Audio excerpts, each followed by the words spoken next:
Perpustakaan, tempat yang sering dianggap sunyi, bahkan membosankan. Gudang buku berdebu tempat para kutu buku bersembunyi.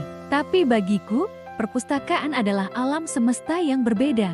Sebuah portal ke ribuan dunia, ribuan kehidupan, dan terkadang sebuah takdir yang tak terduga. Hari itu, aku datang dengan satu misi, menemukan edisi pertama dari sebuah novel filsafat yang sudah lama tidak dicetak. Buku langka yang konon hanya tersisa beberapa kopi di seluruh negeri. Aku sudah mencari di mana-mana, dan perpustakaan kota ini adalah harapan terakhirku. Lorong demi lorong aku susuri, mataku memindai setiap punggung buku dengan saksama. Aroma kertas tua yang khas menemani setiap langkahku, seperti parfum yang menenangkan jiwa. Di sisi lain kota, ada seseorang yang juga menuju ke tempat yang sama, tapi dengan tujuan yang pialan berbeda.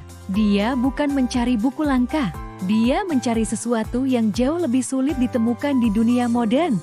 Ketenangan, hiruk-pikuk kota, notifikasi ponsel yang tak henti-hentinya, dan tekanan pekerjaan membuatnya merasa lelah. Dia hanya butuh sebuah tempat di mana dunia luar tidak bisa menjangkaunya, sebuah benteng kesunyian untuk menata kembali pikirannya yang kalut. Perpustakaan adalah pilihannya, dan di sanalah, di antara rak-rak tinggi yang menjulang bisu, takdir kami berpapasan. Aku sedang berjalan mundur perlahan, mataku masih terpaku pada rak di atasku, mencoba membaca judul buku yang letaknya paling tinggi.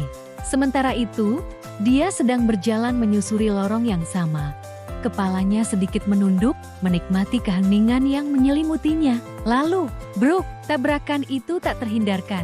Aku terhuyung mundur, dan tumpukan buku yang kubawa dengan susah payah berhamburan di lantai kayu, menciptakan suara gaduh yang memecah keheningan sakral perpustakaan.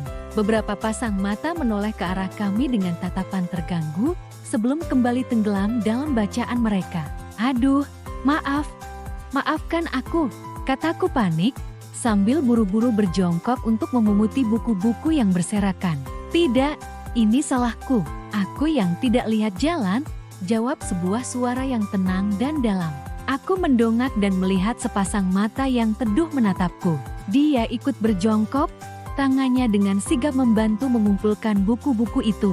Untuk sesaat, kami terdiam. Hanya ada suara sampul buku yang bertemu dengan telapak tangan kami.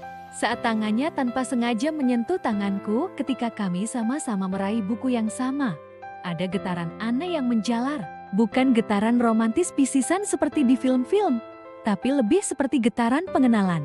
Seolah-olah kami pernah bertemu di kehidupan lain, di perpustakaan lain, di dunia lain. Kamu sedang mencari sesuatu? Tanyanya, memecah keheningan canggung itu. Senyum tipis terukir di bibirnya. Iya, sebuah buku filsafat tua, jawabku, sedikit malu. Mungkin terdengar konyol. Tidak sama sekali, sahutnya cepat. Justru itu menarik. Di zaman sekarang, jarang ada yang masih mencari kebijaksanaan di antara halaman-halaman tua. Dia menyerahkan buku terakhir kepadaku. Aku sendiri ke sini hanya untuk lari dari kebisingan. Mencari kedamaian yang sepertinya sudah jadi barang langka. Kata-katanya terasa begitu mengena. Aku mengerti, balasku. Kadang buku-buku ini lebih bisa memberi ketenangan daripada apapun di luar sana. Kami berdiri. Seharusnya percakapan itu berakhir di sana. Kami bisa saja saling melempar senyum sopan, lalu berjalan ke arah yang berlawanan dan kembali menjadi orang asing. Tapi entah kenapa, kami tidak melakukannya.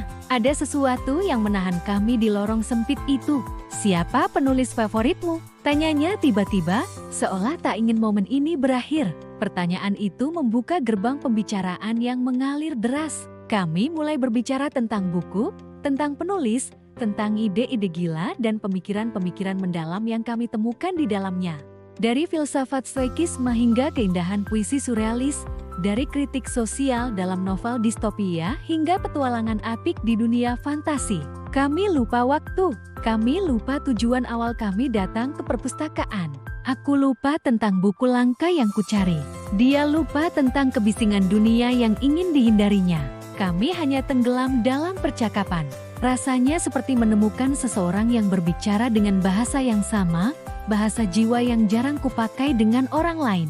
Kami berpindah dari lorong itu ke sebuah meja di sudut perpustakaan yang remang-remang, Tempat cahaya matahari sore menerobos masuk melalui jendela besar, menciptakan debu-debu yang berterbangan tampak seperti bintang-bintang kecil. Suara kami berbisik, menghormati kesunyian di sekitar, tapi antusiasme dalam setiap kata terasa begitu hidup. Dia bercerita tentang bagaimana dia merasa terasing di tengah keramaian, tentang bagaimana percakapan sehari-hari seringkali terasa dangkal dan kosong. Aku bercerita tentang duniaku di dalam buku, tentang bagaimana karakter-karakter fiksi terkadang terasa lebih nyata daripada orang-orang di sekitarku. Kami tertawa pelan saat menyadari betapa miripnya kami. Dua orang asing yang merasa sedikit tidak pada tempatnya di dunia luar, namun menemukan rumah di tempat yang sama. Di sini, di antara rak-rak buku yang menjadi saksi bisu, kami tidak perlu berpura-pura. Kami bisa menjadi diri kami sendiri. Aneh, ya, katanya di tengah percakapan kami. Aku belum pernah merasa sakrab ini dengan seseorang yang baru kutemui. Aku tersenyum. Mungkin karena di sini kita tidak dibebani ekspektasi. Hanya ada kita dan cerita. Cerita dari buku dan cerita kita sendiri. Matahari mulai terbenam, mewarnai langit di luar jendela dengan gradasi jingga dan ungu.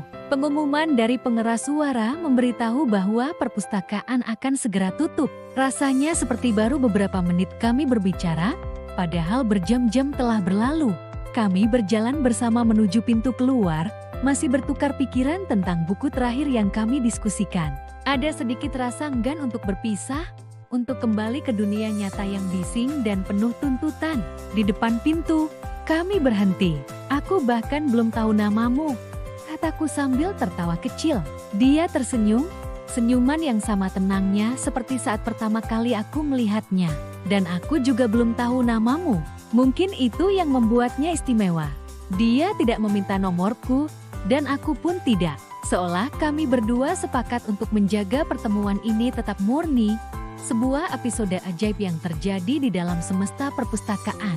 Sebuah rahasia kecil yang hanya kami berdua yang tahu. Sampai jumpa di bab selanjutnya, mungkin, guraunya. Semoga saja, balasku. Lalu kami berpisah, berjalan ke arah yang berlawanan, kembali ke kehidupan kami masing-masing. Aku tidak berhasil menemukan buku langka yang kucari hari itu, tapi aku menemukan sesuatu yang jauh lebih berharga. Sebuah koneksi, sebuah percakapan mendalam, dan sebuah pengingat bahwa keajaiban bisa terjadi di tempat yang paling tak terduga. Malam itu, aku tidak lagi memikirkan buku filsafat itu. Aku memikirkan tentang bagaimana sebuah tabrakan kecil bisa membuka sebuah dunia baru. Bagaimana dua jiwa yang sama-sama mencari sesuatu, baik itu buku atau ketenangan, bisa saling menemukan di tengah kesunyian. Perpustakaan bukan lagi sekadar gudang buku bagiku. Ia adalah tempat di mana cerita tidak hanya dibaca, tetapi juga diciptakan. Dan aku tahu, aku akan kembali lagi.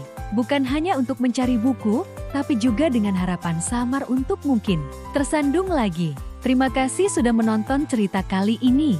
Jika kalian pernah mengalami pertemuan tak terduga yang mengubah hari kalian, bagikan ceritamu di kolom komentar ya. Jangan lupa subscribe agar kita bisa terus berbagi cerita-cerita menarik lainnya. Sampai jumpa.